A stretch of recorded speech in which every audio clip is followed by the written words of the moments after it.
Your body cannot function without sodium. Every nerve signal, every heartbeat depends on it. The only mineral humans must eat to survive. The substance that delivers it costs less than 5 cents a pound. Less than water. Less than the container it sits in. Roman soldiers were paid in it. Gandhi walked 240 miles to make a handful by hand. Wars were fought over who controlled it. 300 million tons are produced every year, but most of that salt never touches a plate. It is poured onto roads, dissolved under tires, and washed into rivers every winter. What happens to the world's most essential mineral once we decided it was worthless?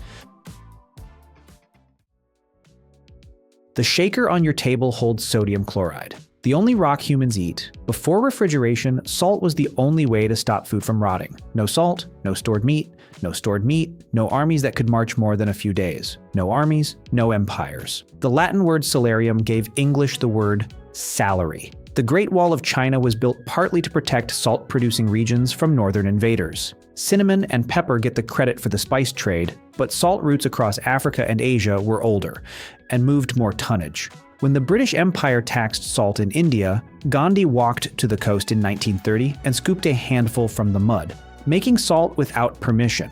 That single act helped trigger the independence movement that ended British rule. During the American Civil War, the Union targeted Confederate salt works in Virginia and Louisiana.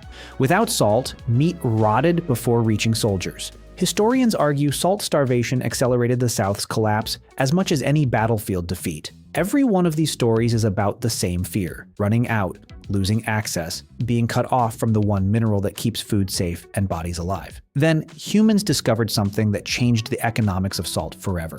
It is not rare, it is everywhere. The oceans hold enough salt to cover every continent in a layer 40 meters deep. 3 methods produce nearly all the salt on Earth. Each answers the same question differently. How do you separate sodium chloride from everything it is mixed with? Solar evaporation, the oldest method. Seawater is pumped into shallow ponds spread across hundreds of acres, sometimes ankle deep. The sun heats the water. Wind moves the air. Over weeks and months, water disappears and salt concentration rises. Workers move brine from pond to pond as it thickens. The color shifts at each stage: green from algae in early ponds, pink from halophilic bacteria in the late ones. In the final ponds, crystals form on the surface like a thin frozen skin. At Gironde in France, workers called paludiers rake this layer by hand during specific wind conditions. What they collect is fleur de sel, flour of salt, $15 to $30 per pound. Sun, wind, water, and a full year of patience. Nothing else. Rock mining. Beneath every continent lie deposits left by ancient seas that evaporated millions of years ago. The Filichka mine in Poland has operated for over 700 years. Miners drill, blast, and crush through deposits running hundreds of meters deep. Inside, entire chambers have been carved from solid salt. Chandeliers made of salt, a cathedral with walls, floor, and ceiling of crystallized sodium chloride. The air underground is so clean that some mines run respiratory therapy clinics for patients with asthma. But most salt produced on Earth never enters a kitchen. The world makes 300 million tons per year. Only 4% becomes food. The largest buyer of sodium chloride is not the food industry.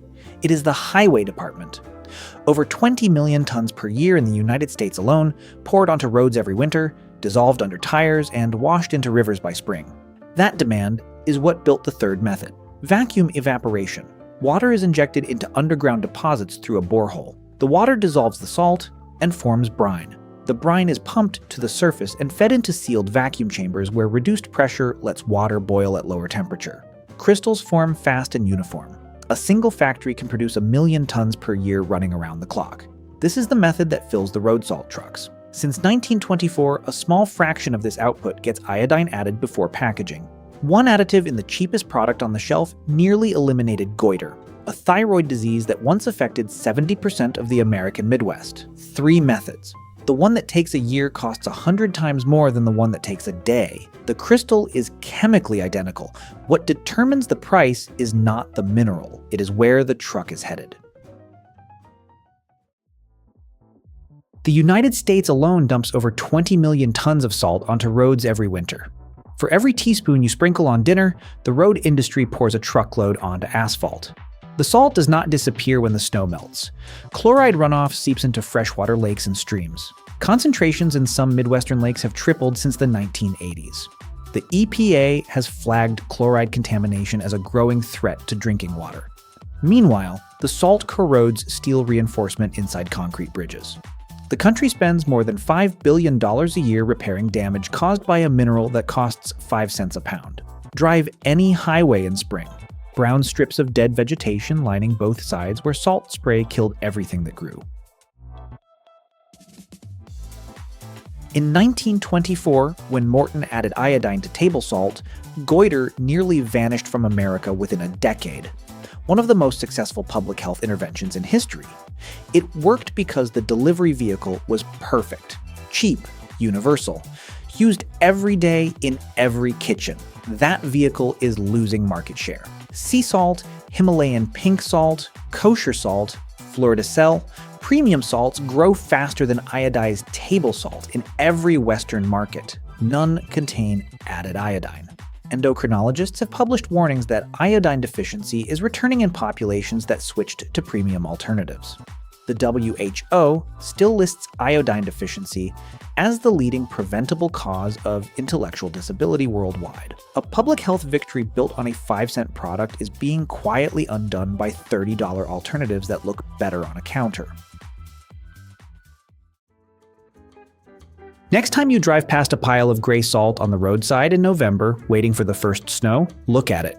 That pile weighs more than every pinch of salt your family will use in a lifetime. It will be gone by March, dissolved into slush, washed into storm drains, carried into rivers and lakes where it stays for decades. The chloride does not break down. It accumulates, year after year, layer after layer. We fought wars over this mineral, paid soldiers with it, walked hundreds of miles to make a handful by hand. Now we produce 300 million tons a year and treat 96% of it as disposable. The most essential mineral for human life is also the cheapest industrial chemical on Earth. Same crystal, same formula. The only difference is which truck it rides in. The one heading to your kitchen or the one heading to the highway. The shaker on your table does not tell you any of this. It just sits there next to the pepper and waits. One mineral, 3 methods, most of it under your wheels. Sugar took the opposite journey, once worth more than gold, now in everything. And the damage is not to roads. That's the process. We reveal how things actually work, one story at a time. If there's something you'd like us to explore next, let us know. Until then, trust the process.